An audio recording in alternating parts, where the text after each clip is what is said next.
Why do you believe what you believe?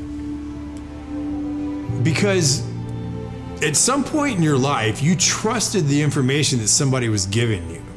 And that someone you trusted told you that a car was a car, a tree was a tree, a bird was a bird, the blue stuff above you is the sky. And that's the way that we began to determine what we believe to be a fact. Most of the things that we believe to be a fact in our lives are told to us through our stories or the news that we hear. So my question would be, if they were deceiving you with the stories they tell you, would you be able to recognize that? When you think about the entertainment industry, what comes to mind? Movies, TV, music, right? Let's talk about this entertainment. I've been observing you. What if this entertainment was more than just entertainment? Now in complete control! When you're driving home from work, what are you listening to? When you come home after a long day and turn on the TV, what do you see? The U.S. are bracing. Saying that they're one. Think about all the content you've seen throughout your whole life.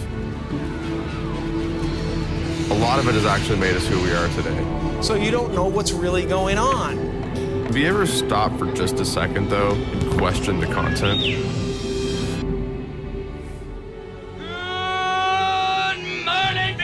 The only thing we consume more than content is air.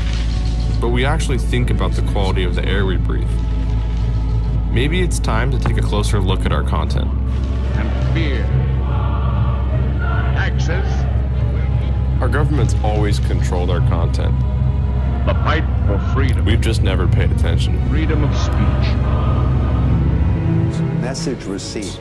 The police occupy our community. To work with the CIA to destabilize foreign countries.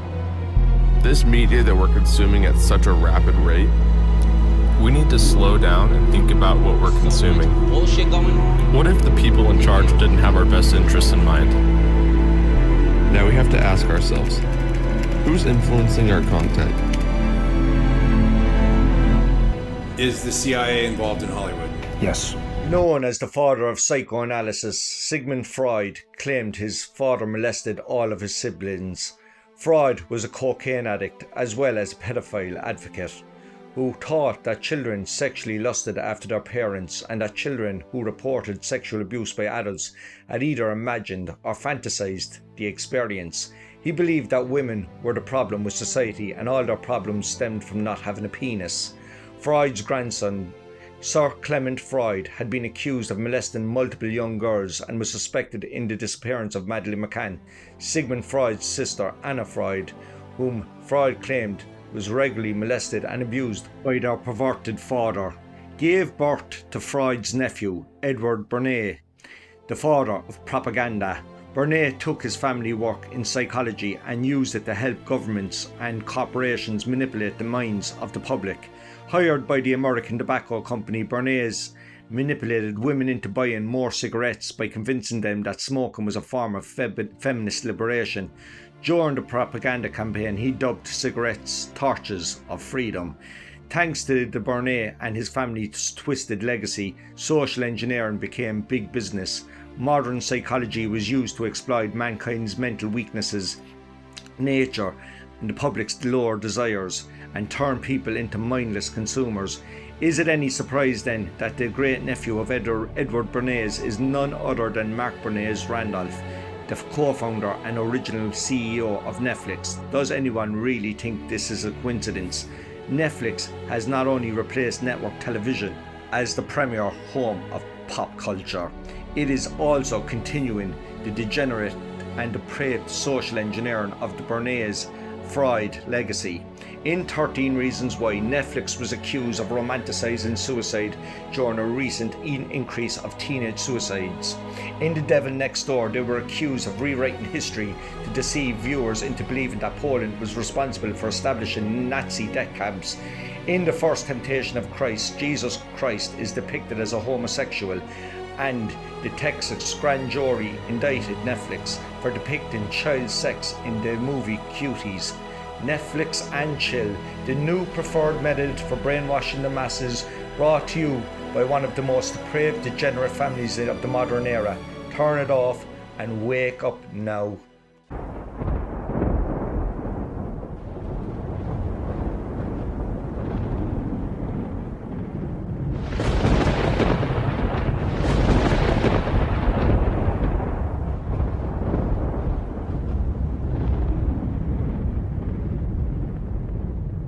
They sentenced me to 20 years of boredom for trying to change the system from within. I'm coming now, I'm coming to reward them.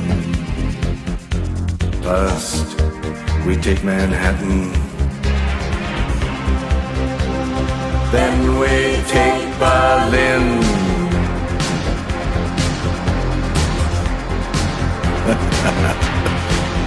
I'm guided by a signal in the heavens.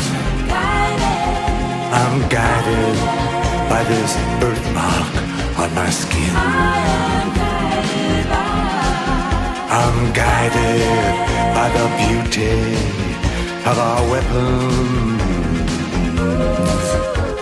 First, we take Manhattan. Then we take Berlin. When you think about it, all law, all legislation is about the restriction of freedom. That's exactly what we're doing here, is we are restricting freedom, but we're doing it for the common good. In Sun Tzu's The Art of War, we learn that if you know the enemy and know yourself, you need not fear the result of 100 battles. But if you know yourself, but not the enemy, for every victory gained, you will also suffer defeat. If you know neither the enemy nor yourself, you will succumb in every battle. We believe we know and understand the enemy, but as long as nationalists fight nationalists, we strengthen the enemy and weaken our cause. Who exactly is the enemy? Let's just call them the deep state, a shadow government who controls the financial system. Mayor Amschel Rothschild, founder of the Rothschilds banking dynasty, once said, "Give me a control of a nation's money supply, and I care not who makes its laws." You see, the moneymen, the bankers, controls all the systems. They give grants to scientists who promote whatever narrative they wish to push, whether it's the narrative of a lethal virus, an impending climate change disaster. They also finance all the institutions to push whatever indoctrination they wish to promote. Cultural Marxism is the ideology of the day. This is why they'll push adult sexual deviances onto our children in the form of LGBTQ. That is a Marxist ideology, to confuse children. They also finance recognised international bodies such as the United Nations, the European Union, World Health Organization, etc. This is the expert class voice. These experts are given a narrative to push, and they pretend to be impartial with their analysis, but they are not. The narrative that they now push, the population must just blindly follow. If you do not follow these experts, you will be called a conspiracy theorist, and many other names, far right, etc. The deep state also finances the media to be their parrots, Project Mockingbird, and they also finance and handpick the nation's politicians, NGOs and local groups to be the familiar voice to the people. Celebrities are also another wonderful tool which the establishment will use. What is the deep state's agenda, and who is the establishment's active players? Well, there is a wealthy group of elitist men, such as George Soros, who funds the international liberal, progressive, anti-national, conservative movement. Are these wealthy elites who finance and push the socialist agenda actually socialist? Absolutely not. You see, communism is not the creation of the masses to overthrow the banking system. Instead, it is the creation of the banking system to overthrow and enslave the masses. Socialists believe that capitalists and capitalism is their enemy, and in truth it is. What the socialists can't grasp is that the greedy banking cartel used capitalism to steal all nations' natural wealth by placing all nations in debt. And thanks to the money backed by nothing with the Federal Reserve and the allowance of usury. Now the very same people want to ensure that they keep this wealth by pushing the entire world into a technological, communist, capitalist dictatorship similar to Communist China, which is the World Economic Forum's stakeholder capitalism. These international systems and all its components are my enemy. Every Marxist, every NGO, every politician, every journalist, every soldier, every Garda member, every teacher, every person who fights to destroy my nation, my culture, and my people. They are my enemy. Who am I? I'm a son, I'm a brother, I'm a father, and I'm an uncle. I'm a person who was brought up to know what's the difference between right and wrong. This isn't about politics or left-leaning versus right-leaning views. It's simply for me what's right and wrong. Every individual nation has the right to be an independent and sovereign, not ruled by a foreign entity. Internationalism, aka Marxist communism, ensures all nations are on board with the globalist ideologies and policies, and not national community policies. As we watch our country get flooded with third world indentured servitude slaves, aka economic migrants, working ridiculous wages, jobs that the Irish cannot afford to work over the cost of living here. So when I say these migrants are indentured servitude, I mean just that. They get houses and resources that the government will not give to the Irish people, and this allows them to work the same jobs that the Irish cannot afford to work. Make no mistake, it suits the capitalists to get unskilled labour. So again, the question arises, just why are socialists fighting so hard to bring economic migrants here, knowing that many of them will be forced to sleep in sleeping bags because of lack of resources in my country? But more importantly, knowing the only people who profits from these economic migrants coming here are indeed the same people they claim to hate. When I say Ireland is full, I do so because not only do I want to see my own people not struggle, I certainly do not want immigrants coming here, sleeping under doorways of local businesses, freezing to death in Irish weather. This is who I am. Now I ask, who are you?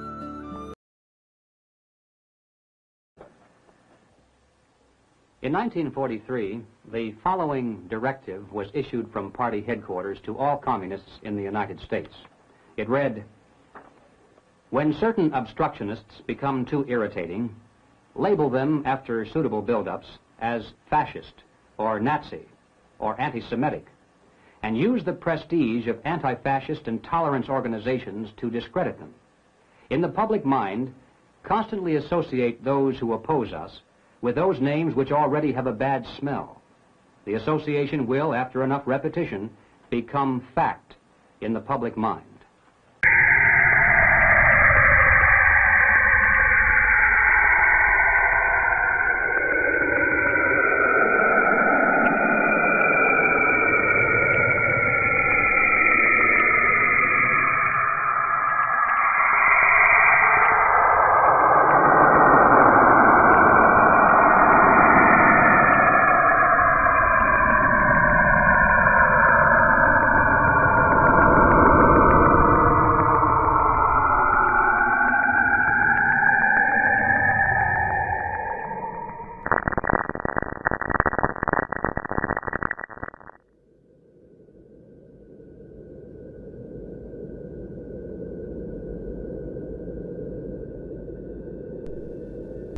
Marxism made headway in terms of policy in the United States and other Western European countries in the early part of the 20th century.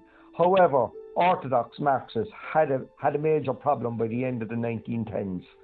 The actual worldwide Marxist revolution really hadn't ignited. Not only hadn't it happened, workers had spent the better part of 5 years murdering each other on the mass of World War I. Marxist dialectic prophecy had been proved false, but just because Marxist dialectic materialism had been proved false, and just because soon the new Soviet Union would be slaughtering its own citizens at record rates, didn't mean that the Marxist intellectuals were going to give up on worldwide revolution. That was where Antonio Gramsci and George Lucas came in. Gramsci was an Italian socialist who saw tearing down society as a necessary precondition for the eventual victory of global Marxism. Marxism simply had to be won because men were weak, and men were weak because they were a product of capitalist society. Man is above all else mind consciousness. Gramsci wrote in 1916 that, "Is he a product of history, not of nature? There is no other way of explaining why socialism has not come into existence already." Lucas built on Gramsci's deciding that Marxist dialectical materialism wasn't really a prophetic tool for predicting the future. It was a tool for tearing down society itself. Simply destroying the status quo in the minds of people would bring Marxism. Lucas's view was so influential that for a time he actually became Deputy Commissioner of Culture in Hungary, where he proceeded to push a radical sex ed program encouraging free love and rejection of morality. In that role, he tried to live out his ideology of destruction. "I saw the revolutionary destruction of society as the one and only solution. A worldwide overturning of values cannot take place without the annihilation of the old values and the creation of the new ones by the revolutionaries." Fortunately, the people of Hungary weren't nuts, so they fired him. That left Lucas unemployed, but not for long. Felix Weil was a young radical from Frankfurt, Germany, and a devotee of Marx. He, like Lucas, saw the problems of implementing socialism, namely that nobody really liked it very much. But unlike most of today's lefty college students who live off their parents' money while preaching the downfall of the capitalist system, he was rich. So he used his granddaddy's money to fund the Institute for Social Research, which really was a precursor to John Podesta's Center for American Progress, funded by the infamous George Soros. To staff this new institute, which quickly became known as the Frankfurt School, Weil brought in, along with Lucas, a Marxist philosopher named Max Horkheimer. Lucas didn't last long, but Horkheimer did. At the Frankfurt School, he coined a term that would embody the whole corrupt philosophy of his fellow traveller's mission to destroy society and culture using the Marxist dialect critical theory. It was quite literally a theory of criticizing everyone and everything everywhere. It was an attempt to tear down the social fabric by using all the social sciences, sociology, psychology, economics, political science, etc. It was an infinite and unending criticism of the status quo, adolescent rebellion against all established social rules and norms. Critical theory, says Horkheimer, is suspicious of the very categories of better, useful, appropriate, productive and valuable as those are understood in the present order. So if you liked ice cream better than cake, or thought a hammer might be more useful than a screwdriver in a particular situation, you are speaking on behalf of the status quo. The real idea behind all of this was to make society totally unworkable by making everything basically meaningless. Critical theory does not create, it only destroys, as Horkheimer himself openly stated. Above all, critical theory has no material accomplishments to show for itself. So when many people graduate from third-level education, many believe that getting a job was actually selling out to the establishment. When Horkheimer took over the Institute in the 1930s, he filled it up with fellow devotees of critical theory like Theodor Adorno, Erich Fromm and Herbert Marcuse. Each agreed with the central idea of critical theory, namely that all of society had to be criticized ad nauseum.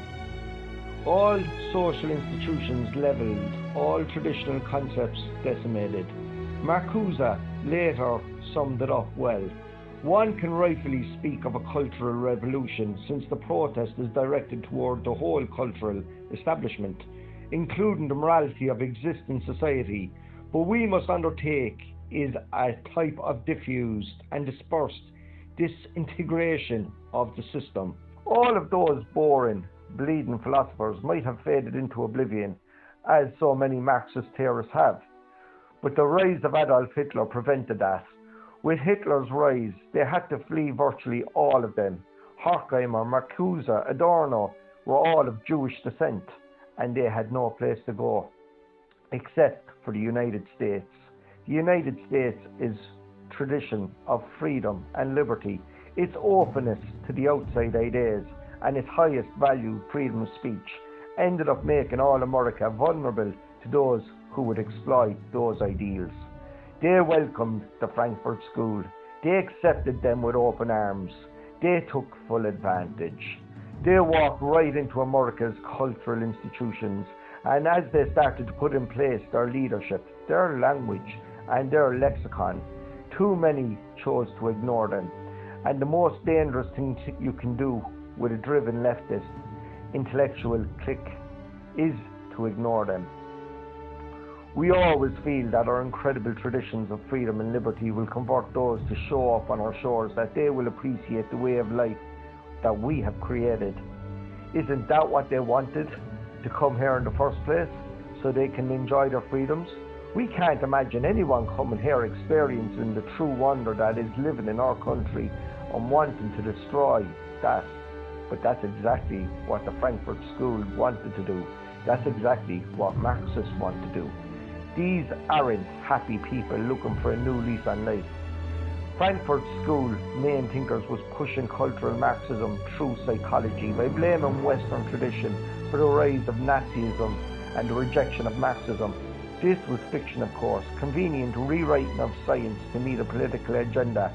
Leftists today still call their opponents Nazis on the basis of this flawed and inane psychoanalysis. Frankfurt School scholar Theodor Adorno was sliding Marxism into the American consciousness by attacking popular trends in the world of art. First teaching at Columbia and then later at Princeton, he argued that television and movies were problematic because they appealed to the masses, but television and the movies weren't catering to the public taste. They were shaping them. Adorno argued popular art and culture had destroyed true art, which is always used for revolutionary purposes. He said, all popular art therefore had to be criticized as a system of the capitalist system. All art had to be torn down. Performance art and modern art found their philosophical foundation in pushing the sexual degeneracy and often pedophilic ideologies of cultural Marxism that we see today.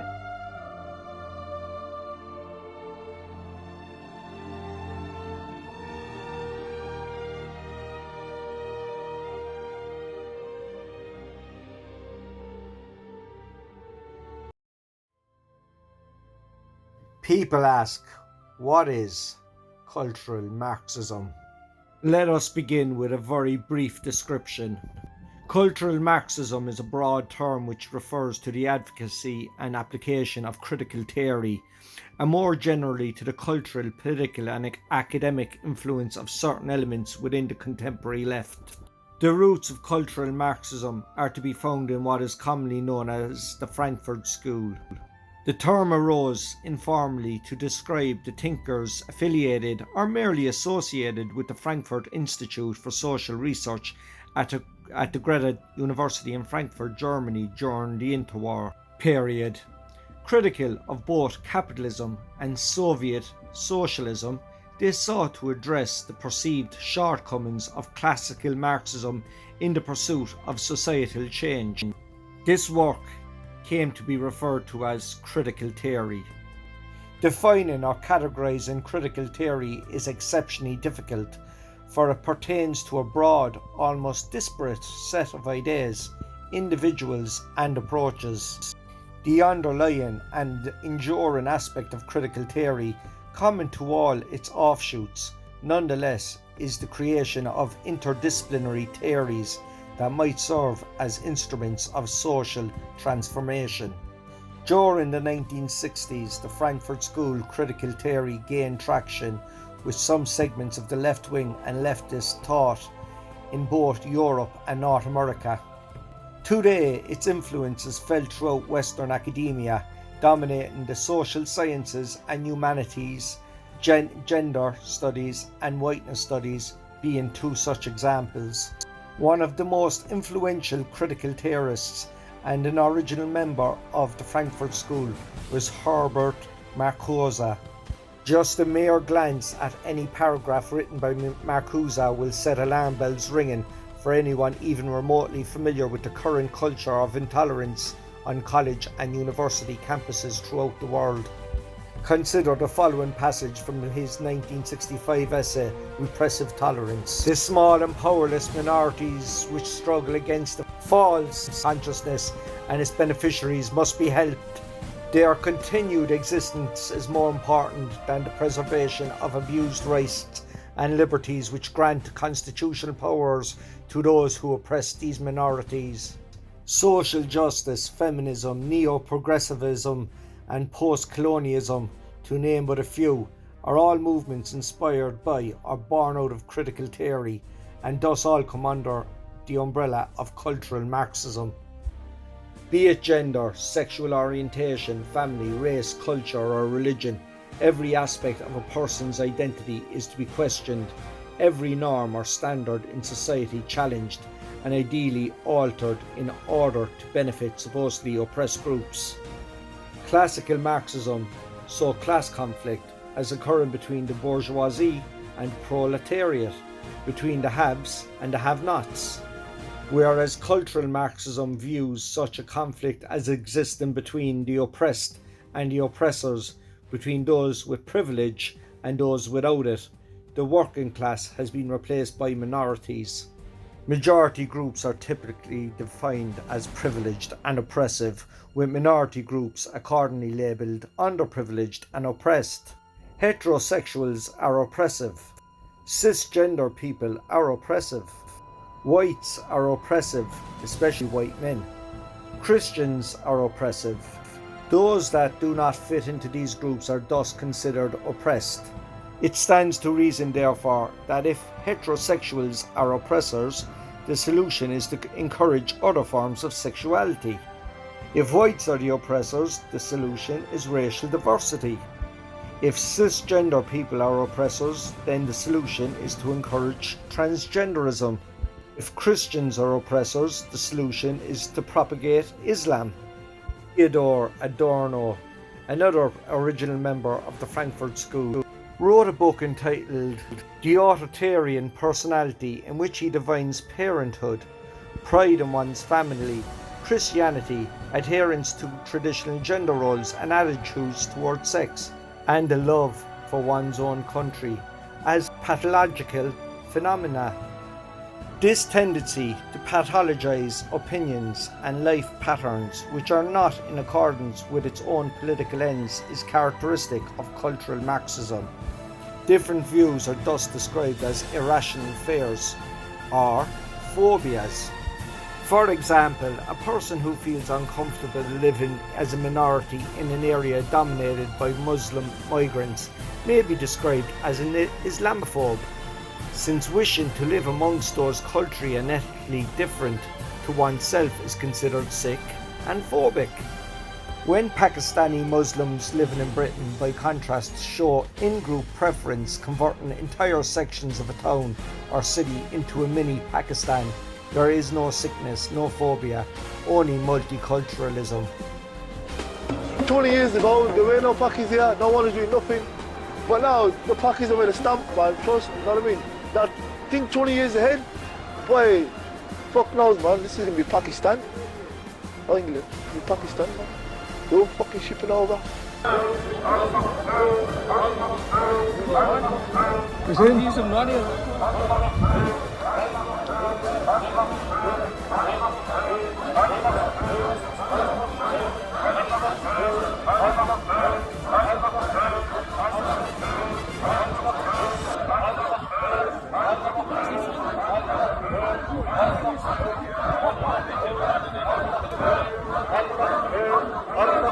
It's the new Ireland. It is, though. It is the new Ireland. It's the new Ireland of new, different diversities, multicultural people, Filipinos, Spanish, Africans, mixed people. I met the girl the other day, and I was like, "Where you from?" She goes, "My man's from China, and my dad's from Africa." I'm like, "Whoa, Ireland is unique now. We're mixed." Because I can imagine in 10 years' time, there's going to be Barack Obamas walking around, Beyonce's, and different sorts, mixture of people. So the whites are going extinct here now, so we're taking over. A popular and propagandist manifestation of cultural Marxism is political correctness, or wokeism, in which media channels and social scientists make it mandatory exercise to do the following. Question: common language. Illegal immigrants, for example, are to be referred to as undocumented migrants, while ethnic discrimination is referred to as affirmative action. Their ambition to define and redefine words can be seen as a means of controlling the discourse and altering cultural norms. Racism and sexism have been redefined as a product of prejudice plus power, which leads to such ridiculous statements as "there's no such thing as sexism against men," and some ridiculous statements such as this: "I, an ethnic minority woman, cannot be racist or sexist towards white men." Maintain an unwaveringly favourable view of groups which are marked as being oppressed. Islam is a religion of peace. Antifa and Black Lives Matter are peaceful, legitimate protest movements. Feminism is only about equality, and so forth. No deviation from the aforementioned narrative will be entertained, ever, nor will criticism. Ideological subversion or active measures, активные мероприятия in the language of the KGB, or psychological warfare. What it basically means is to change the perception of reality of every American to such an extent that despite of the abundance of information, no one is able to come to sensible conclusions in the interests of defending themselves, their families, their community, and their country. It's a great brainwashing process which goes very slow, and it's divided in 4 basic stages.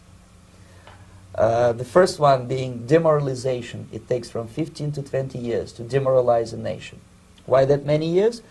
Because this is the minimum number of years which requires to educate one generation of students in the country of your enemy, exposed to the ideology of the enemy. In other words, Marxism-Leninism ideology is being pumped into the soft heads of at least 3 generations of American students without being challenged or counterbalanced by the basic values of Americanism, American patriotism. The result you can see. Most of the people who graduated in the 60s, dropouts or half-baked intellectuals, are now occupying the positions of power in the government, civil service, business, mass media, educational system. You are stuck with them. You cannot get rid of them. They are contaminated. They are programmed to think and react to certain stimuli in a certain pattern. You cannot change their mind, even if you expose them to authentic information, even if you prove that white is white and black is black, you still cannot change the basic perception and the logic of behavior. In other words, these people, the process of demoralization is complete and irreversible. To get rid society of these people, you need another 20 or 15 years to educate a new generation of patriotically minded and common sense people who would be acting in favor and in the interests of the United States society. And yet these people who've been programmed and, as you say, in place and who are favorable to an opening with the Soviet concept, these are the very people who would be marked for extermination in this country? Most of them, yes. Simply because the psychological shock when they will see in future what the beautiful society of equality and social justice means in practice, obviously they will revolt. They will be very unhappy, frustrated people. And the Marxist-Leninist regime does not tolerate these people. They will join the links of dissenters, dissidents. Unlike in present United States, there will be no place for dissent in future Marxist-Leninist America. Here you can get popular like Daniel Ellsberg and filthy rich like Jane Fonda for being dissident, for criticizing your Pentagon. In future, these people will be simply squashed like cockroaches. Nobody is going to pay them nothing for their beautiful, noble ideas of equality. This they don't understand, and it will be the greatest shock for them, of course. The demoralization process in the United States is basically completed already. For the last 25 years. Actually, it's overfulfilled, because demoralization now reaches such areas where previously not even Comrade Andropov and all his experts would even dream of such a tremendous success. Most of it is done by Americans to Americans, thanks to lack of moral standards. As I mentioned before, exposure to true information does not matter anymore. A person who was demoralized is unable to assess true information. The facts tell nothing to him. Even if I shower him with information, with authentic proof, with documents, with pictures, even if I take him by force to the Soviet Union and show him concentration camp, he will refuse to believe it until he is going to receive a kick in his fat bottom. When a military boot crashes his, then he will understand, but not before that. That's the tragic of the situation of demoralization. So basically America is stuck with demoralization, and unless, even if you start right now, here, this minute, you start educating new generation of Americans, it will still take you 15 to 20 years to turn the tide of ideological perception of reality back to normalcy and patriotism. The next stage is destabilization. This time, subverter does not care about your ideas and the patterns of your consumption. Whether you eat junk food and get fat and flabby, it doesn't matter anymore. This time, and it takes only from 2 to 5 years to destabilize a nation, what matters is essentials: economy, foreign relations, defense systems. And you can see it quite clearly that in some areas, in such sensitive areas as defense and economy, the influence of Marxist-Leninist ideas in the United States is absolutely fantastic. I could never believe it 14 years ago when I landed in this part of the world that the process will go that fast. The next stage, of course, is crisis. It may take only up to 6 weeks to bring a country to the verge of crisis. You can see it in Central America now. And after crisis, with a violent change of power, structure, and economy, you have so-called the period of normalization. It may last indefinitely. Normalization is a cynical expression borrowed from Soviet propaganda. When the Soviet tanks moved into Czechoslovakia in '68, Comrade Brezhnev said, "Now the situation in brotherly Czechoslovakia is normalized."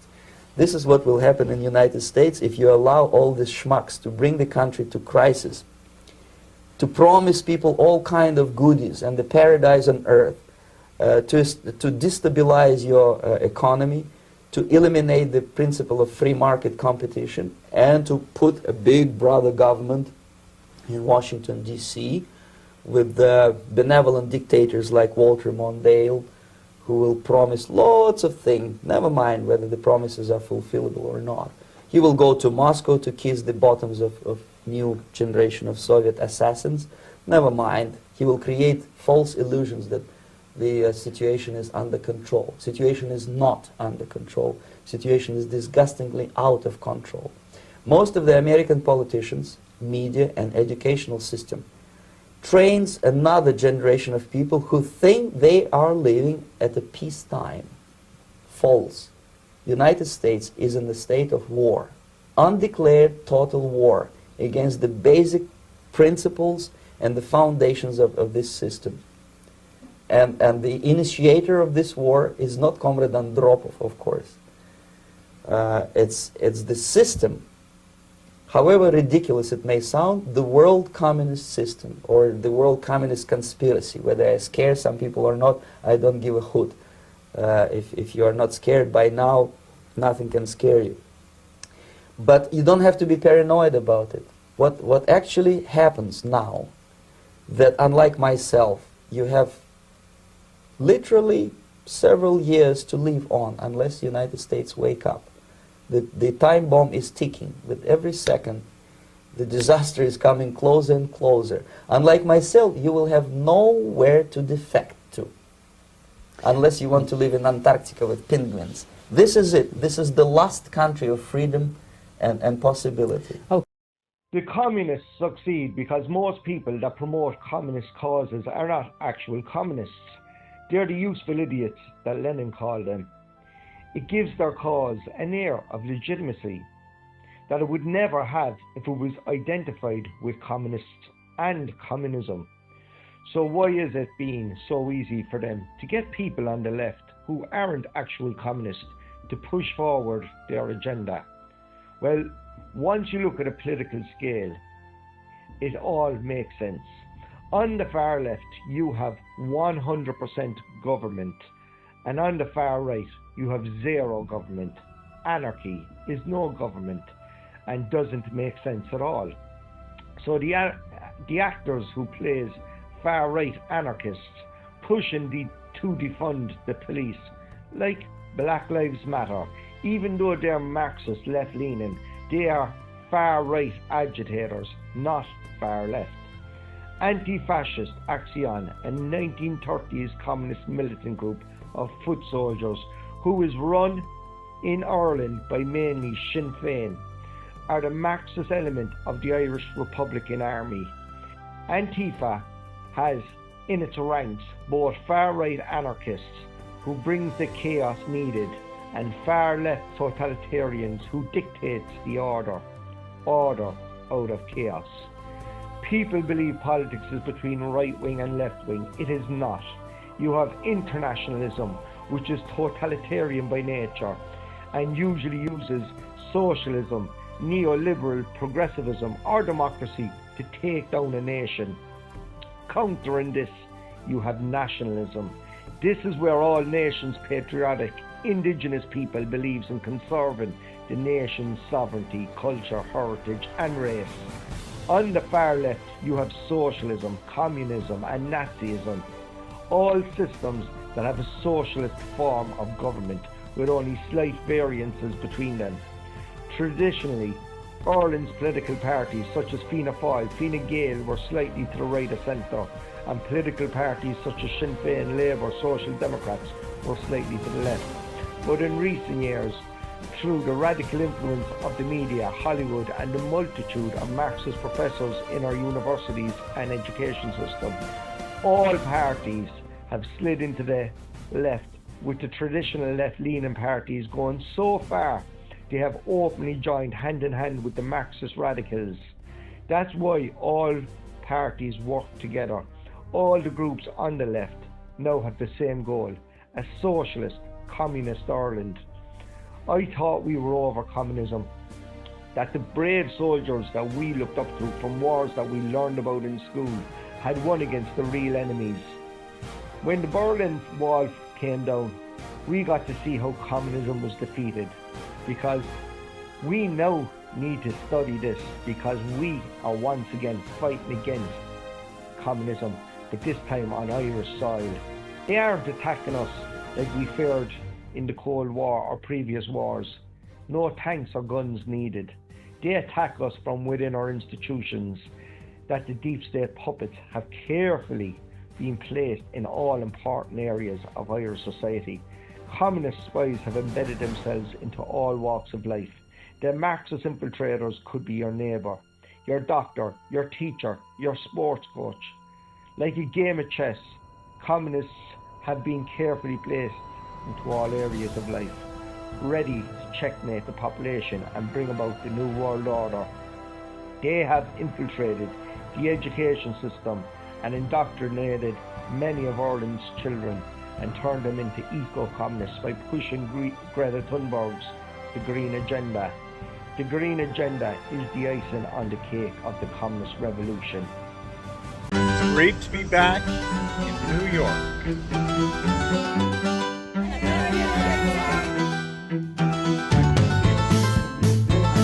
excited should you be about saving millions of lives? I mean, this is the most fulfilling thing I've ever done.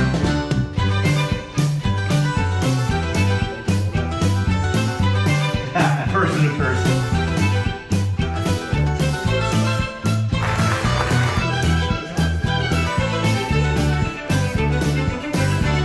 To conclude our week here with such concrete proposals and ideas of how we can really create, I would say, a new world order. Then we have the financial issues, but they really are issues of the construction of a new world order. That's what this is. I'm going to tell it to you straight. I'm going to tell you the truth. Our darkest days are ahead of us, not behind us. And now's a time when things are shifting. There's going to be a new world order out there. Just clap for that, you stupid bastard. This would be the time because you really need world order, financial world order. This alternative vision argues that ordinary men and women are too small-minded to govern their own affairs. Since the spring of 2014, an estimated 3.6 million African and Middle Eastern migrants, 90% of which were younger men under the age of 35, illegally entered the continent of Europe by myriad land and sea routes.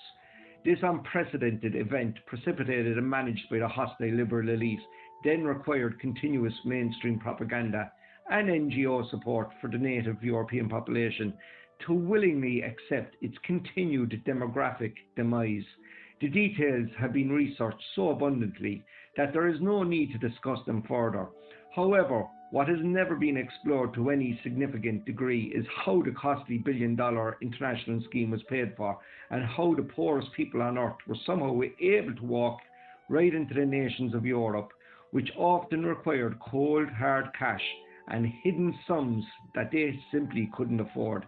Firstly, how does a 20-year-old youth from the Democratic Republic of Congo, where the average yearly wage is about $400 come up with some $2,000 or more to pay for the long trek across the African continent into Libya, then onto the makeshift boat that could ferry him to a European port of call? Well, in short, someone gave it to him. The sum of $2,000 to a young African in any of the sub-Saharan regions is the equivalent about $100,000 for a similarly aged, unmarried young person living in America. Young people from these areas simply do not have that sort of cash. There have been numerous reports of NGO trucks and black unmarked vehicles operating in the vicinities of well-known pickup points along the early stages of these migration routes.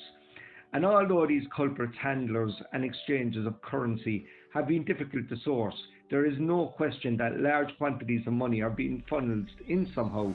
The total operational transport cost to all migrants who illegally entered Europe over the past 5 years is estimated to be about $8 billion. This was paid mostly in cash. Such an alarming total exceeds even the GPDs of some of these countries put together. And there's absolutely no way that all this money came from third world pockets. So where exactly did it come from? Well, about a year ago, the infamous globalist George Soros admitted to divesting some $18 billion of net worth into a number of his NGO platforms, and in particular the Open Society Foundation, which is the umbrella entity or Politburo that operates hundreds of globalized and progressive organizations that now encircle the planet. This had been done over the previous 2-year period. The money essentially disappeared for all intended purposes, as no one cared to audit the so-called charity, and it had become so vast that no one would even know where to begin. This large donation would have no doubt been enough to cover monies owed at the ground level for the operational costs of the migrant flooding of Europe. Although the NGO supporting this already had the existing financial flexibility to aid in the day-to-day movement of migrants, including the use of modern transport vessels sailing in the Mediterranean, many of which interestingly owning Israeli shipping registrations, but Soros was only one key player in the game. The United Nations, as early as 2015, that situated way stations along many sub-Saharan and Middle Eastern routes where the early exodus of migrants was becoming noticeable.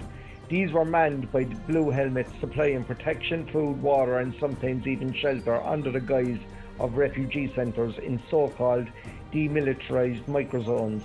It must be noted here that many ISIS fighters also use these as transit junctions between Europe and the various theatres of war in the Middle East.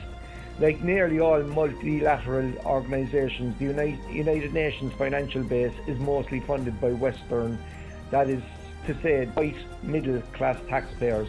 These multilateral entities are the engines of globalisation, and as long as they exist, so will the doctrine of a one-world government.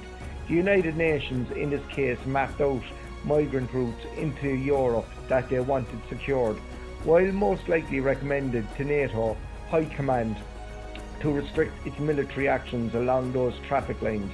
There can be no other plausible reason as to why, from 2015 to 17, ISIS was able to manoeuvre at will for months at a stretch within these migration corridors, using tanks from Cold War and Toyota pickup trucks against the world's so-called superpowers.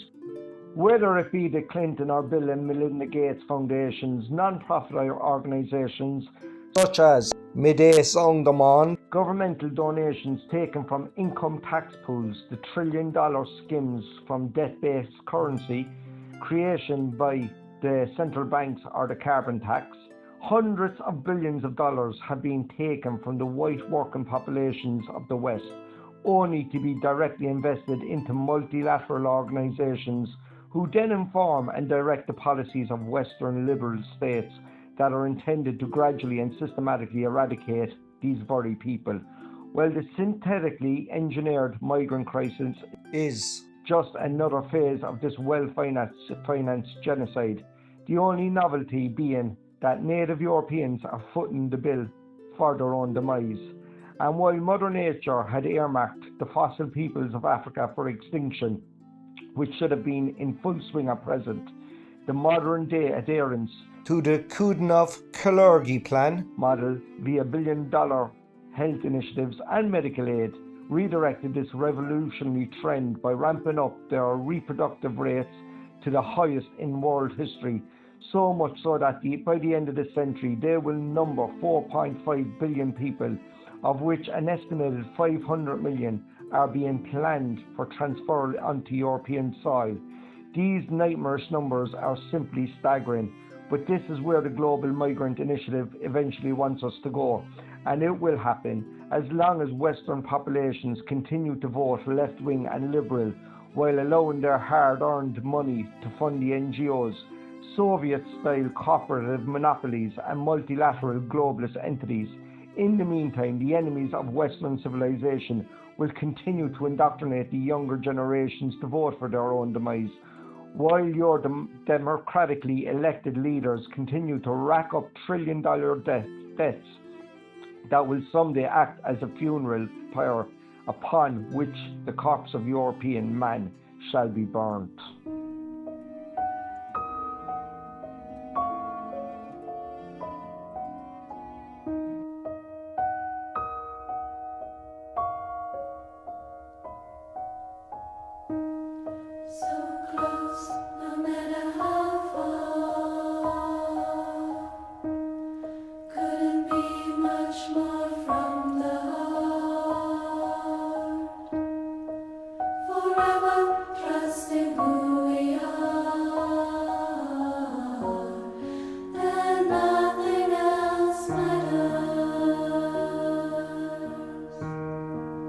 I'm absolutely convinced that ultimately the principles of freedom shall prevail.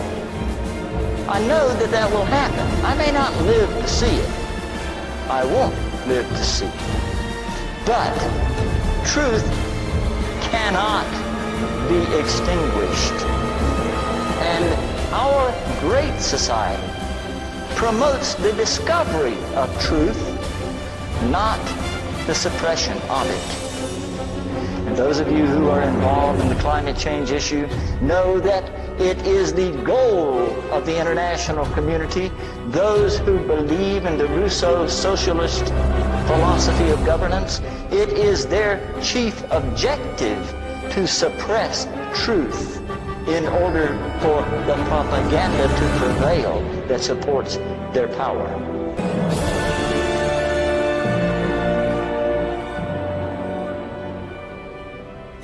document called The First Global Revolution, authored by Alexander King and Bertrand Schneider, on pages 104 and 105, it stated, "In searching for a new enemy to unite us, we came up with the idea that pollution, the threat of global warming, water shortages, famine and the like would fit the bill. All these dangers, of course, will be caused by human intervention that will require a global response." That's the origin of global warming, ladies and gentlemen. Global warming, ladies and gentlemen.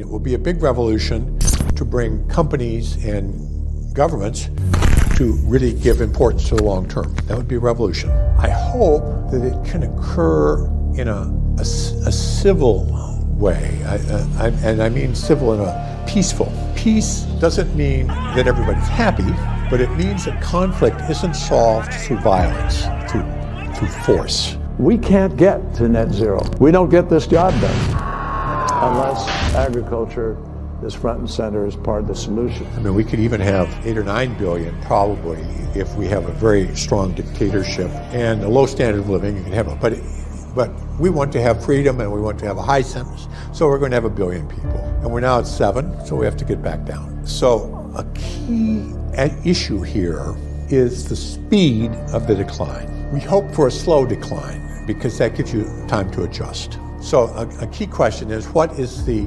force that we're trying to adjust to? And if we know the speed, then that tells us something about the kind of revolution we need.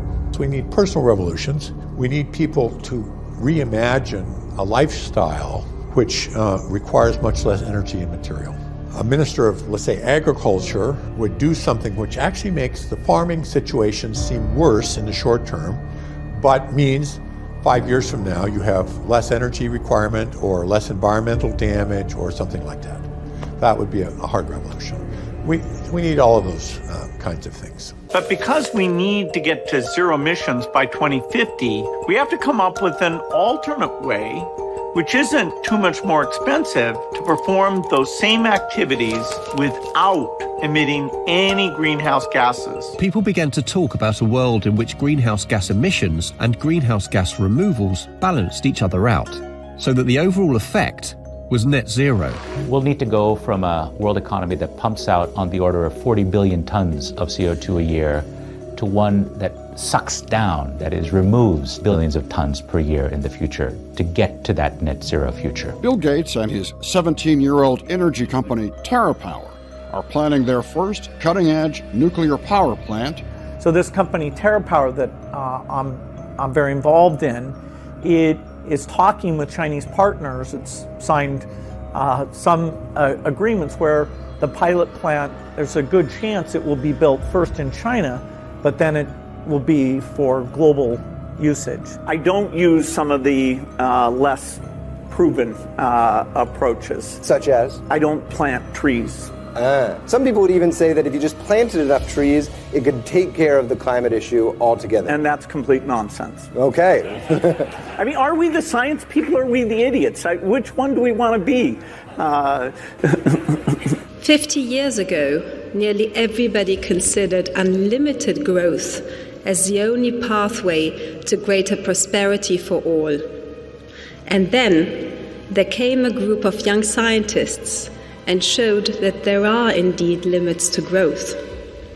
That truly was a revolution. If we begin making really drastic changes, we can reverse the growth pressures and try to bring the system back down under the capacity which can be supported by the planet. We don't burn coal anymore because we didn't just close down our coal-fired power stations, we blew them up. At the same time, China is, even as we speak, building the equivalent of 2 new coal-fired power stations a week. India has a vast expansion program of coal-fired power stations. Everything that we do is completely blotted out by what much larger countries are doing to maintain their own power. Now, if you want to live in a country with net zero, if you want to live in a country where nobody can afford to heat their house, where people have incredibly expensive and largely non-functioning heat pumps inflicted on them, if you want lots of people to lose their jobs because there's no energy, if you want to be cold all the time, if you want the computers which make life possible in practically every form of life to shut down every so often, then carry on believing that the demand to go for net zero, to keep it in the ground, is intelligent and thoughtful. Can you explain a little bit about how this technology works? Okay, basically... You're just among friends here. Yeah, absolutely. Agenda for the 21st century, or Agenda 21. The goals of this new world order are one world government, a one world cashless currency, a one world central bank, a one world military, the end of national sovereignty, the end of all privately owned property, the end of the family unit, depopulation, controlling population growth and population density, mandatory multiple vaccines, universal basic income, austerity, microchipped society for purchasing, travel, tracking and controlling, implementation of a world social credit system like China has, trillions of appliances hooked into a 5G monitoring system, the Internet of Things, government-raised children, government-owned and controlled schools, colleges, universities, the end of private transportation, owning cars, etc., all businesses owned by government corporations, the restriction of non-essential air travel, human beings concentrated into human settlement zones, cities, the end of irrigation, the end of private farms and grazing livestock, the end of single family homes, restricted land use that serves human needs, and the ban of natural non-synthetic drugs and neuropathic medicine, and the end of fossil fuels. Such. As we heard, there are people in Sweden who support Israel and have a deep sense of the injustice of the present situation. It's these people who give hope to those who still believe that things will get better here. One of them is Barbara Spector, a former American who made Aliyah and then 10 years ago, with the help of the government of Sweden, set up a non-denominational institute of Jewish learning with the Greek name of Paideia, here in Stockholm. She believes the current wave of anti-Semitism in Sweden will pass and that Jews have an important role to play in a country undergoing profound change. I think there's a resurgence of anti-Semitism because at this point in time, Europe has not yet learned how to be multicultural. And I think we're going to be part of the throes of that transformation, which must take place. Europe is not going to be the monolithic societies that they once were in the last century. Jews are going to be at the center of that. It's a huge transformation for Europe to make. They are now going into a multicultural mode, and Jews will be resented because of our leading role. But without that leading role and without that transformation, Europe will not survive. Right-wing Zionists promote wars that displace Muslims from their native lands. Left-wing Marxists open western borders to said displaced Muslims. Result: Israeli dominance in the Middle East while lowering the risk of nationalism manifesting in Western nations. Perfect synergy. The past was erased. The erasure was forgotten. The lie became the truth. George Orwell. Problem, reaction, solution. The main driving force of psychological warfare. Psychological warfare. The use of propaganda, threats, and other psychological techniques to mislead, intimidate, demoralize, or otherwise influence the thinking or behavior of an opponent. The aim of psychological warfare is to destabilize all people worldwide and create global problems that will unite the people under a one-world government dictated by the United Nations. In our obsession with antagonisms of the moment, we often forget how much unites all the members of humanity. Perhaps we need some outside universal threat to make us recognize this common bound. I occasionally think how quickly our differences worldwide would vanish if we were facing an alien threat from outside this world. And yet, I ask you, is not an alien force already among us? What could be more alien to the universal aspirations of our peoples than war and the threat of war? Create many problems, such as the threat of nuclear war, the threat of a global pandemic, promote mass immigration, aka plantation, push diversity and multiculturalism, and push out the national identity, promote sexual deviances onto our children under the guise of sexual education in schools, and promote gender ideology to confuse our children, and promote and encourage adults' sexual deviances, the narrative that the world is overpopulated, and most importantly, the threat of global disaster due to climate change. Next is simple: create a reaction. Dangerous situation in this country now with the rise of far-right ideas, the rise of far-right organisation. The actors who play your politicians in all mainstream political parties, along with their propaganda machine, mainstream media, will create fear. It's a very dangerous and a very ugly situation, and there's an interesting article in the Sunday Times today which shows that this latest protest at Inch has exploded on international fascist pages. And what's happening here is a deliberate, hateful fear being stoked up about men of colour coming into your community.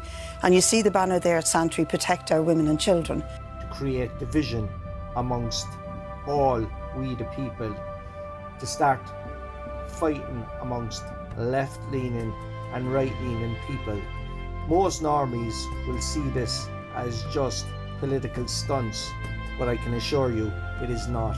It is done intentionally by the state to create division and to keep people unaware of their true motives of the government and the deep state. Mainstream media and popular TV shows will now say that normalising pedophilia and sexuality to children is normal and should be okay, and those who oppose it are nothing but homophobics. They will portray any concerned parent against pedophilia and the sexuality of children as far right. Now, I ask you a question. Is it far right? Is it fascist to protect children's innocence? They will portray those with Marxist ideologies that now all children need to be sexualized and that we should now bend our knees to normalising pedophilia as the good guys. But I ask you, is that what you believe? Because if it's not, you must take a stand against those pushing these sexual ideologies before your child is harmed. The reaction is the most vital part in the plan of the cabal, because it creates exactly the frustrations, the anger, the fear, the manipulation that the state needs to bring about their final solution. And that is the New World Order. We have before us the opportunity to forge for ourselves and for future generations a new world order, a world where the rule of law, not the law of the jungle, governs the conduct of nations. When we are successful, and we will be, we have a real chance at this new world order, an order in which a credible United Nations can use its peacekeeping role to fulfill the promise and vision of the UN's founders. Marxist ideology is flawed, and when questioned, they can't ever support their own theories. This agenda we are seeing ramped up worldwide is simple: a group of internationalist elites who control all governments worldwide, have set goals to create a one world government, a one world religion, and a one world financial banking system. How exactly does the international cabal get to bring about their socialist, communist, one world government? Quite simply by pushing a global agenda called Agenda 21. Agenda 21. This is a plan that was agreed to by 179 nations. It's called the Agenda for the 21st Century. It's a totalitarian state that's been developed right now all over the world. It is the inventory and control plan. Inventory and control of all land, all water, all minerals, all plants, all animals, all construction, and all means of production, all food, all energy, and all information, and all human beings in the world. And this is a plan that was agreed to by 179 nations back in 1992. It's a United Nations plan, and it's called the Agenda for the 21st Century. And so many of us around the world think that all sustainable development, it just sounds so great.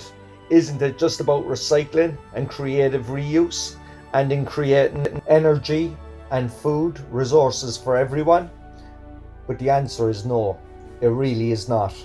It's about moving populations into city centres, concentrated city centres, and clearing them out of the rural areas.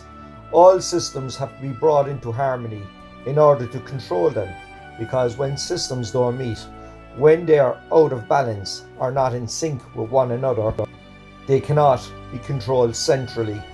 And the goal of Agenda 21 is one world government and total control from a central unit.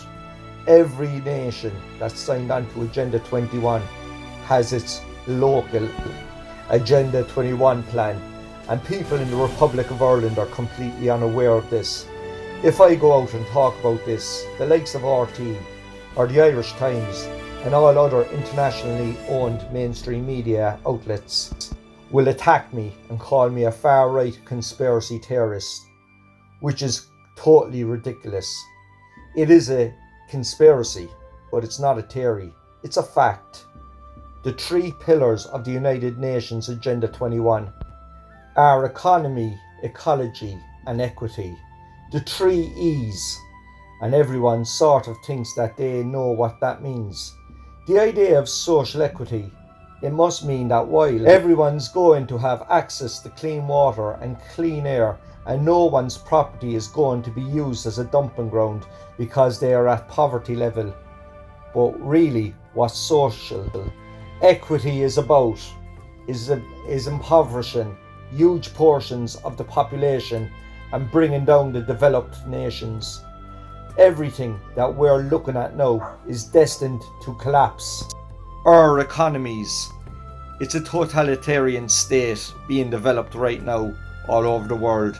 And what major corporations want in this development is to be able to have movement, full movement of workers without borders or boundaries, to be able to move their goods through without regulations and to reduce wages.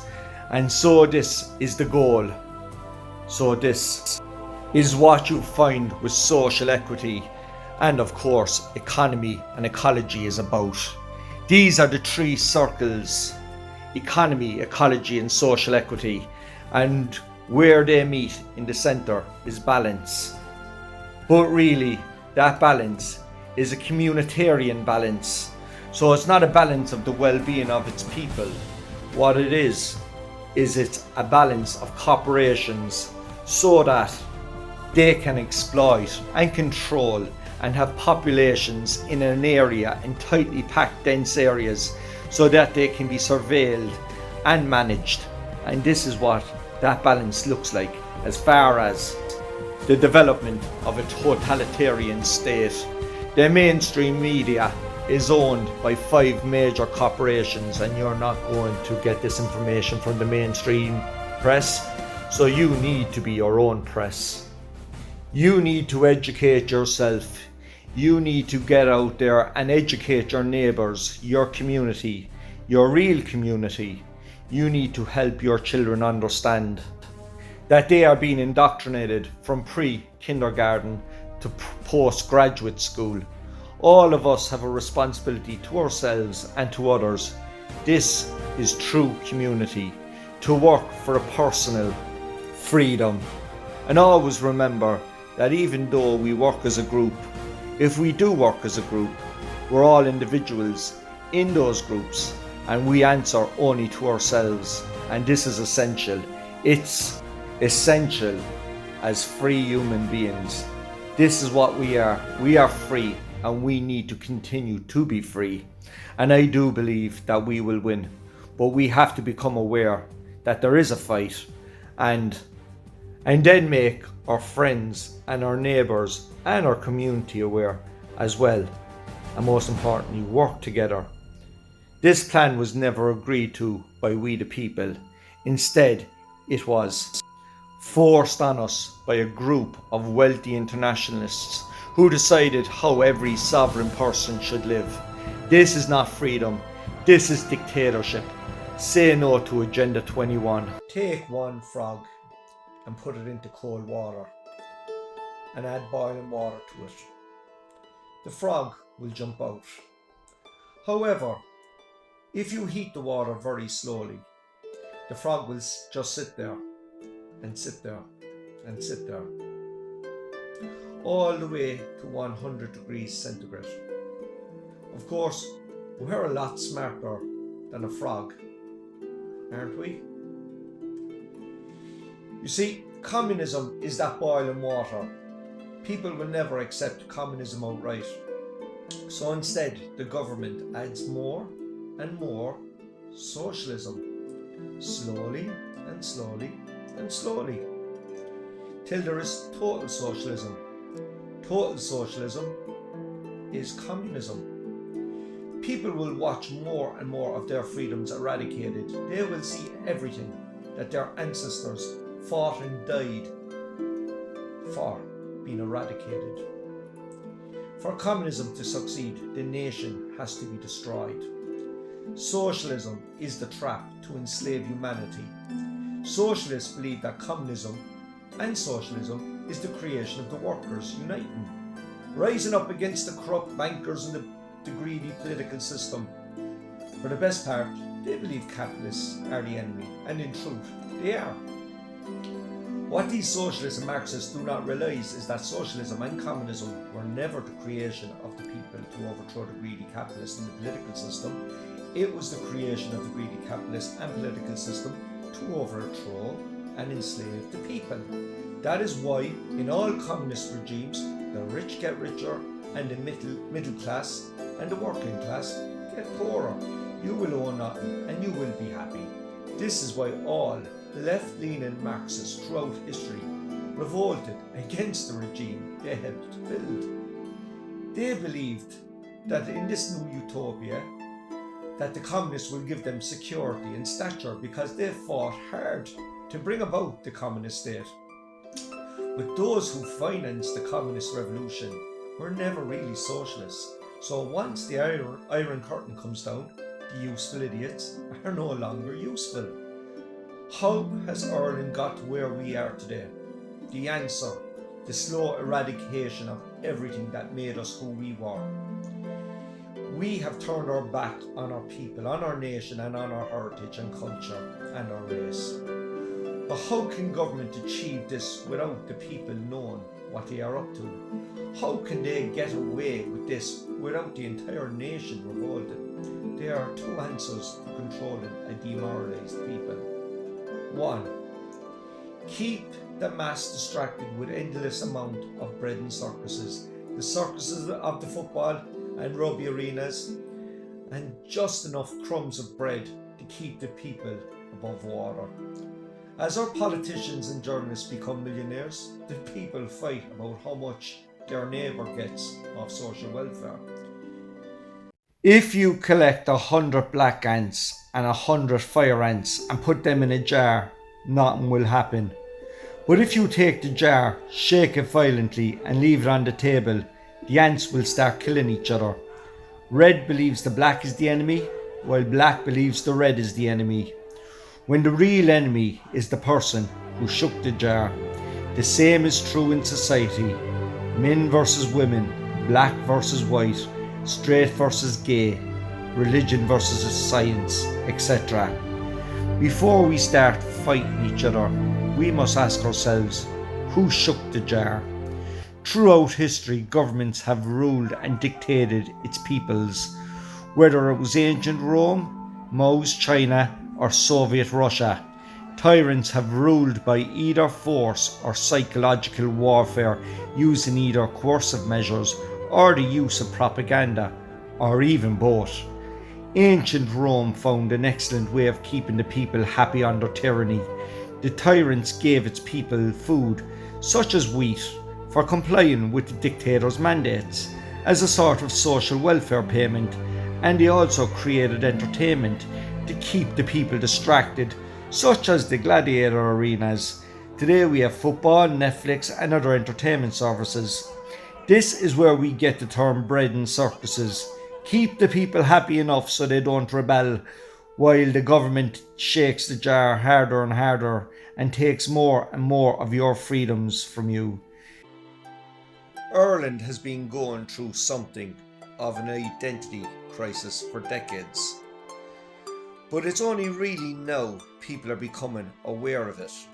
This is simply because so much of what has traditionally been known as the Irish identity, traditionally known for centuries, have been quickly eradicated in a short space of time. Religion, family, and a sense of community were all core pillars of the Irish identity that swayed the direction of our wonderful nation. But our desire for our national sovereignty and the protection of our unique identity has been frowned upon in recent years. There seems to be no more Irish pride in our communities, as our expert class have socially conditioned the mass population through the use of psychology and the indoctrination through the public school education system and through our mainstream media and entertainment industry. All these deep state tools have conditioned us to leave the path of our basic morals and the love of one another. The international criminals have made us care more about the world's problems than that of the local community problems, while the Irish family unit struggles to heat their homes and feed their children. The politicians and journalists tell us it's our duty to take in an unlimited number of economic migrants, many of them without any vetting, and give them shelter and resources that we cannot give to our own 14,000 plus Irish homeless. You see, in the late 1990s, early 2000s, a neoliberal progressive culture, what I like to call cultural Marxism, swept through Ireland at warp speed with a clear goal to show the deep state how a formerly conservative religious nation could be brought to its knees and do a complete 180 and become part of the modern world and reflect more modern values. A globalist, multicultural Ireland. However, the last few years have seen the rise of protests against this vision of the country that's being shaped by these internationalists. A pro-Irish nationalistic movement by those who haven't forgotten the fundamental principles of our ancestors. Charity begins at home. Cash is king, and beware of the stranger. The neo-Marxist liberal progressive movement that seemed to have zero resistance till recent years, a movement created by people who absolutely hates everything about our race and our culture, who believes they can shape what Ireland should look like going forward. But this has now collapsed thanks to a nationalist revival. This collapse of the Marxist revolution, however great, has left a void in Irish politics and society itself, and how Ireland is shaped going forward is still very much up for the grabs. This is the real fight that is taking place in Irish politics right now. The fight for what Ireland as a nation will be in the future under an international multicultural environment, or a country shaped by the Irish Indigenous people and how they wish Ireland as a nation is going to reflect. What exactly is a nation, you may ask? Well, nations are formed because there's a collection of people who share a common culture, history, language, ethnicity, religion, morals and ethics. These people then agree to form a nation because despite the vast array of differences between individuals, they all have enough in common to believe that what they share is a general vision of what's best for their people. A nation dies when its people no longer recognises the importance of family and also forgets the basic principles of their ancestors that who created the nation. Up until the 1990s, Irish people had a fairly strong sense of who they were and in what they believed in. A primary driver of our Irish identity was our Catholic faith. For centuries we had been made second-class citizens in our own country because of our religion. The Catholic faith was shunned for years because of centuries of British oppression, and then later on the paedophilic scandal. Unfortunately, this scandal, which happened within the church, was the final nail on much of Ireland's faith in Christianity. Our identity, such as our language, was as good as eradicated. Ireland, unlike most countries, doesn't have a general left or right-wing government.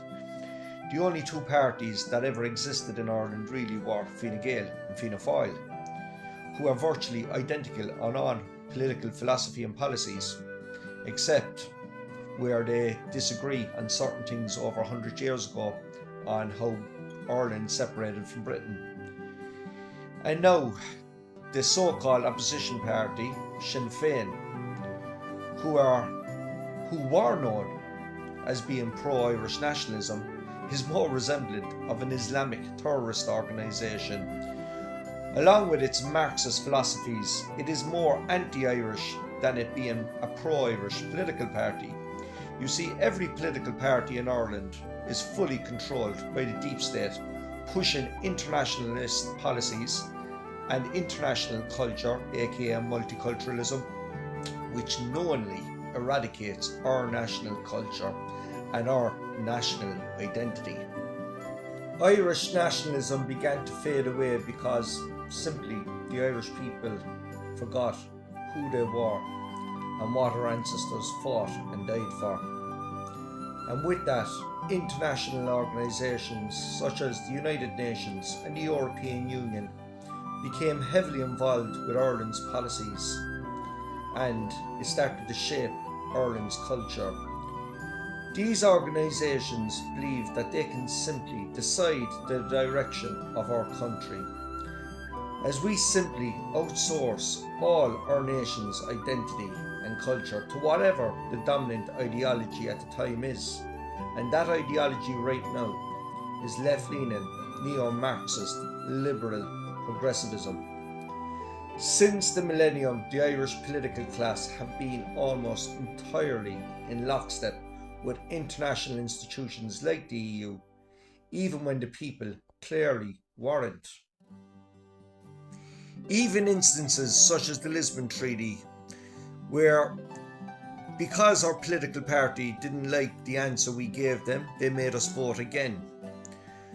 We did not want the Lisbon Treaty, but we were forced to do so, to take it against all legality. And since then, all parties such as Sinn Féin and People Before Profit, who had mild elements of Euro-scepticism, are now extremely pro-EU membership. Ireland was the only country in Europe without a right-wing or any Eurosceptic element within our government. We were told that we needed to make way for a new modern Ireland, which is to reflect the same cultural values as the rest of the Western world. Things like tolerance, multiculturalism, feminism, diversity, pro-LGBTQ equality, and all the other buzzwords you can think of. Now, in regards tolerance, I am tolerant with almost anything, unless, of course, that I'm forced to change my morals and my beliefs to accommodate someone else's feelings. Multiculturalism is the eradication of the Irish culture. The more dominant cultures such as Islam will always eradicate a Western culture. Those who come into Ireland needs to adapt to our way of life. We do not need to adapt to theirs. Diversity is simply an attack on the indigenous people of a country. Diversity hiring means picking someone for their race, sex or disability and not the best person for the job. Give the blind black man the job of flying an aeroplane instead of the white male with 30 years experience. LGBTQ Marxist cult claim that they just want to be accepted, yet they pride down every man, woman and child's throat. Pride parades dictated to the mass. Why? Because two men decide on having sex with each other? This really reflects the state of progressive society? Most people would tolerate this if they'd done this behind closed doors. After all, what two consenting adults get up to is none of my business. Whether it's gay sex or a man dressing up pretending to be a woman. Like I said, it's no business of mine. Nor is it the business of our children. But the LGBTQ mob, they want to normalise all adult sexual deviances to our most vulnerable in society, our children. Why? Because it's a Marxist pedophile cult. Queer theory is the normalisation of all sexual deviances to our young children. The change of Irish morals was most clearly shown in Ireland with two major referendums, one on gay marriage and the other on abortion, which both passed with huge majorities reflecting the vast change of culture within our society. These referendums also held extra significance because they became two instances where national pride was now deemed acceptable again. You see, the Irish people are still a proud people, but when your country sidelines its unique national identity and instead favours becoming more a conformist nation, the proud nationalists are now very much deflated. But in these referendums, Ireland got international headlines, global praise, you would say. And for once, there was a sort of a feel-good factor that the vast majority of those who supported these Marxist causes felt. To this, the majority of the Irish people discovered that we could create an identity, not by being different, but by being the most the same as all the other progressive multicultural countries. We were going to be the most progressive, the most tolerant, the most pro-EU, the most pro-LGBTQ, the most anti-fossil fuels. We were to have the longest lockdowns, have the highest vaccination rates and the most oppressive hate speech laws. Take in the most refugees also. We were going to be the best boys in the class, the teacher's pet. The Marxist communist wet dream of Europe, whatever the approved position was, we were going to be the best at it.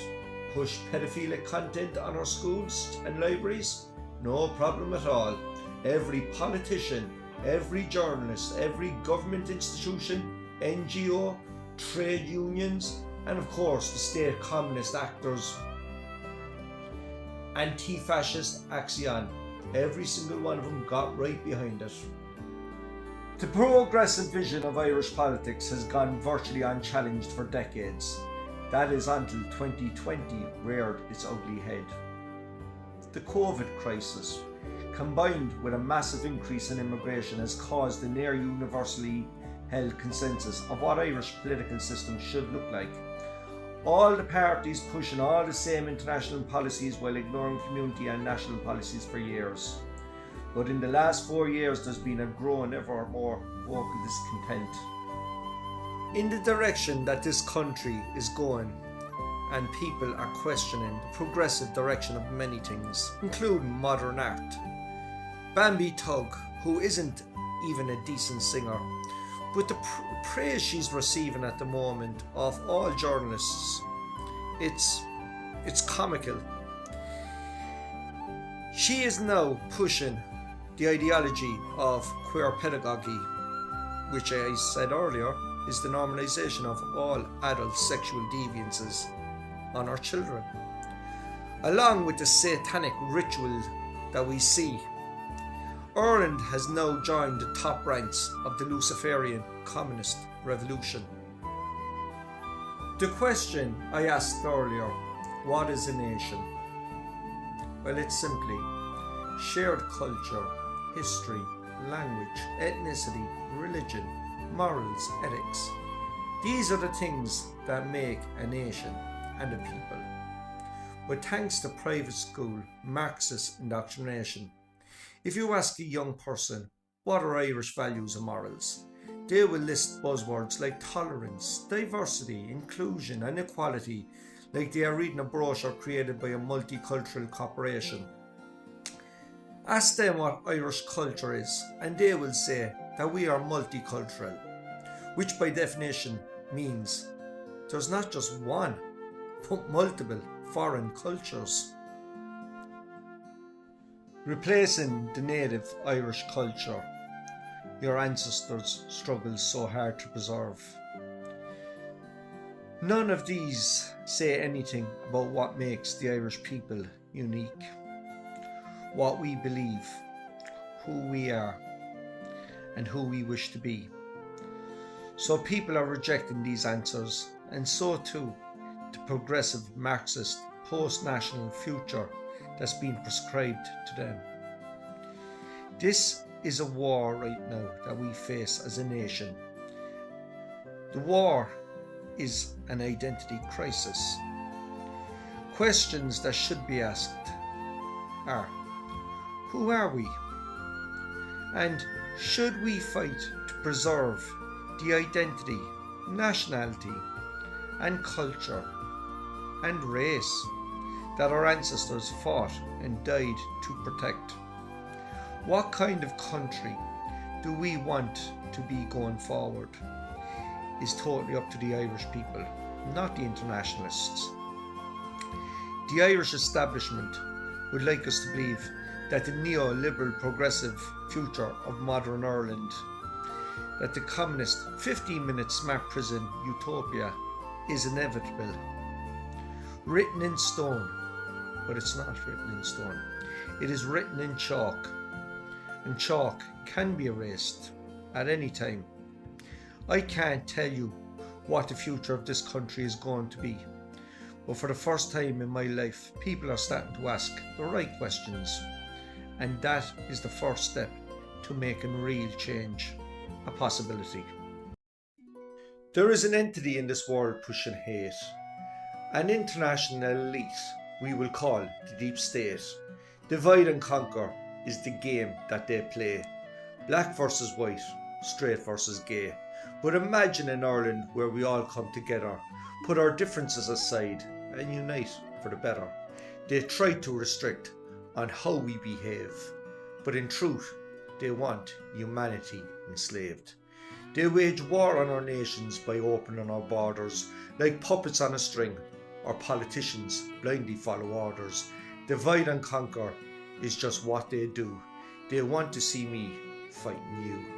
The war that we fight isn't about race, it's the survival of my people's heritage and rightful place.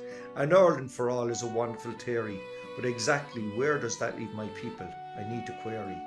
Multiculturalism and diversity seem to put my people last. Equality for all just seems to want to burn Ireland's past. Our heritage, our culture, we have the right to protect. But racist we are called by those we elect. The nation's people must all stand as one, or Ireland as a nation will be done. Black or white, straight or gay, left or right, standing together. No matter our differences, we must endeavour. The real enemy we face are the heads of the state, standing together and entrusting some fate, that with God on our side, victory is assured. But unfortunately for many, sacrifices need to be endured. The puppet masters hide behind anonymity. They attack our country and our people's vulnerability, turning me against you, turn the majority against the few. Use the mouthful pieces in media to push fear and hate. We must bypass the actors before it's too late. Of this I'm sure we will win. Their narrative is crumbling and failing. They have tried to destroy your fate so they could push division and hate. Good will always triumph over evil. With love in our hearts we will conquer the devil. My country is mourning with the attack on its people, but soon the mass will awaken and no longer be sheeple. We rise with Irish blood and fight for our land, standing together as one. We will save Ireland. Éireann go bragh.